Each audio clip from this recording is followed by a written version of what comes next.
दिसतंय ना. आणि दुसऱ्या साईडला म्हणजे इकडनं जेव्हा आपण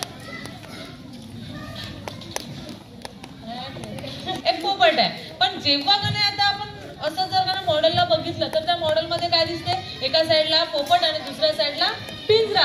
परंतु आपण जेव्हा बटन प्रेस केलं तर काय होत आहे, तो पोपट पिंजऱ्यात चालला. खरोखर चालला का रे, पिंजऱ्यामध्ये चालला का तो? नाही. जसं नंदिनीने मागच्या वर्षी तुम्हाला मागच्या आठवड्यामध्ये झोईट्रॉप नावाचा एक प्रयोग दाखवला होता है ना.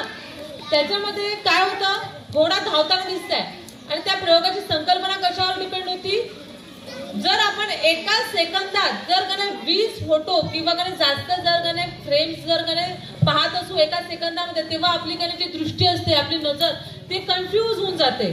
ते एका क्षणामध्ये एका सेकंदामध्ये तेवढे फोटो बघू शकत नाही आणि ते सगळे फोटो काय होते एकात मिक्स होऊन जातात. तसंच हे काय होतं, याला गती प्राप्त झाली आणि गती प्राप्त झाल्यानंतर हे दोन्ही जे चित्र आहे ते एकामेकांमध्ये काय झाले, मिक्स झाले आणि आता तो पोपट आपल्याला कुठे दिसतोय, पिंजऱ्यामध्ये दिसतोय.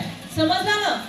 म्हणजे जसं तुम्ही कार्टून्स बघता, ॲनिमेशन मूव्हीज बघता, त्याच्यामध्ये चित्र कधी हलताना दिसते, तसंच असते. एका सेकंदामध्ये जास्त फ्रेम्स, जास्त पेंटिंग एका सेकंदामध्ये आपल्या समोरून डोळ्यासमोरून जाते आणि ते सगळे चित्र मिक्स होतात.